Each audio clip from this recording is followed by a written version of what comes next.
네, 고성국 칼럼입니다. 한미 간의 가장 뜨거운 이슈로 부상해버린 윤석열 대통령 구속 사태입니다. 트럼프 대통령의 최측근 중에 한 사람, 프레드 플라이츠라고 하는 사람이에요. 이 사람은 트럼프 1기 정부에서 NSC의 비서실장을 지낸 사람이고, 지금도 트럼프 대통령과 개인이긴 하지만 상당한 영향력을 줄 수 있는 신뢰관계에 있는 사람으로 알려져 있습니다. 프레드 플라이츠.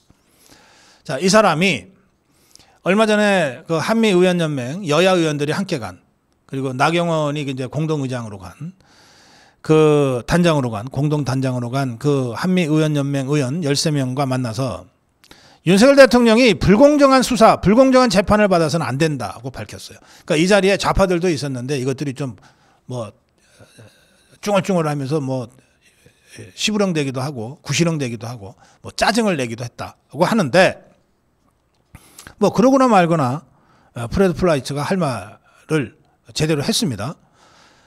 또 이번 달 초에는 위성락이라고 하는 자를 만났어요. 국가안보실장을 만나서 똑같은 얘기를 했어요.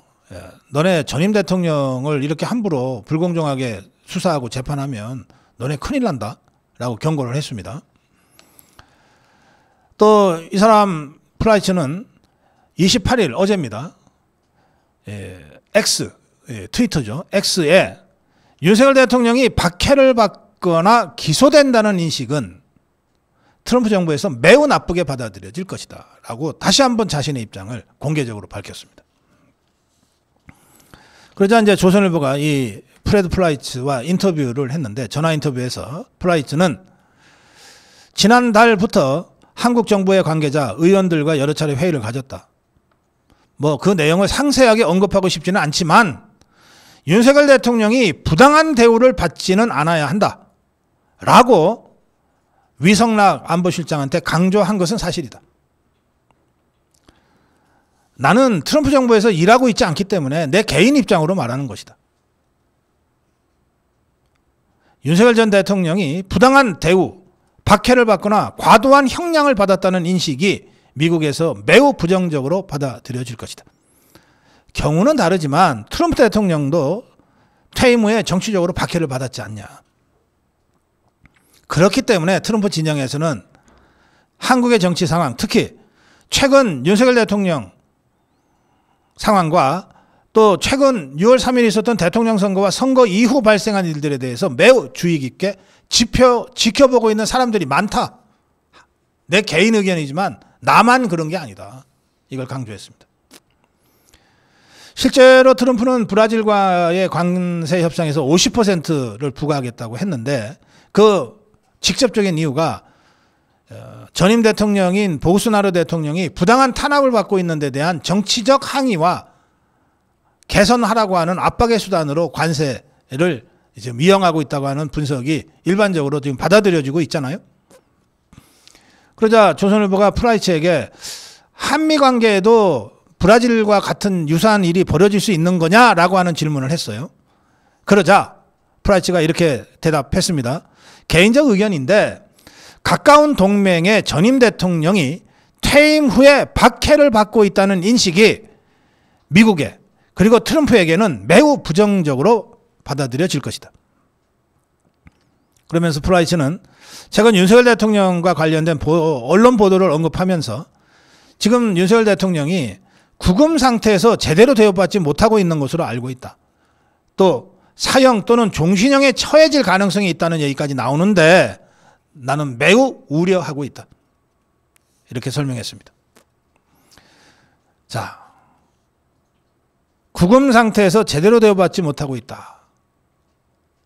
이 상황을 심평 변호사가 변호사 자격으로 지난 25일 윤석열 대통령을 변호사 접견을 했어요. 그때 들은 이야기를 전하고 있습니다. SNS에 올린 글인데, 지난 25일 변호사 자격으로 윤석열 전 대통령을 접견하고 왔다. 윤석열 대통령으로부터 참으로 놀랍고 가슴 아픈 내용을 들었다. 그러면서 신평 변호사가 윤석열 대통령으로부터 들은 내용을 근거로 해서 설명을 하기를 SNS에 이렇게 올렸습니다. 독방에 구금되어 있는데 독방은 1.8평 남짓한 협소한 곳이다. 보통 2평, 2평 하는데 실제로 1.8평인 것 같습니다. 밤에 자리에 누우면 꼼짝달싹 못한다.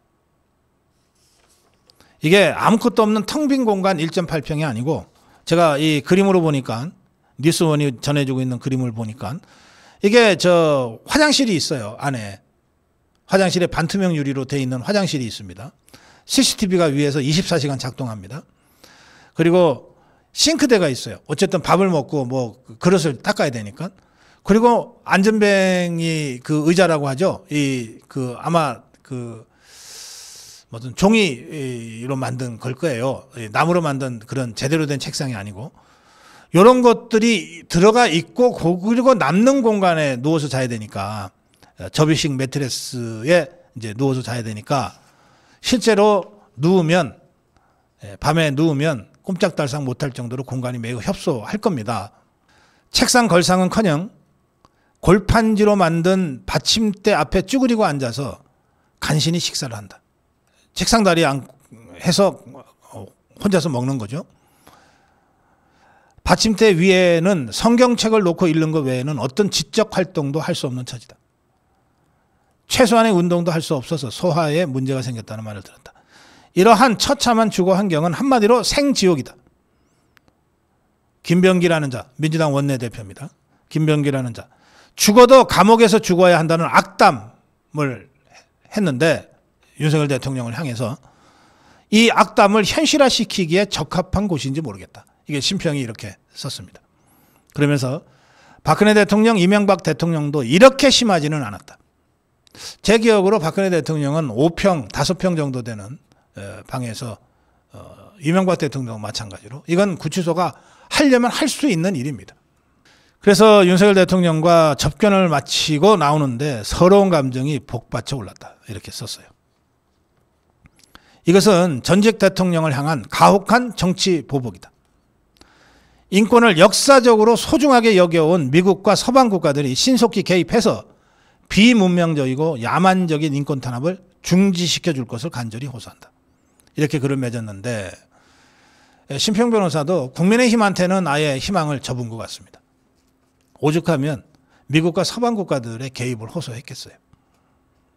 그런데 이런 상황을 프라이츠의 인터뷰를 통해서 보면 트럼프 대통령과 트럼프 행정부의 핵심 인사들이 알고 있고 주시하고 있다는 겁니다.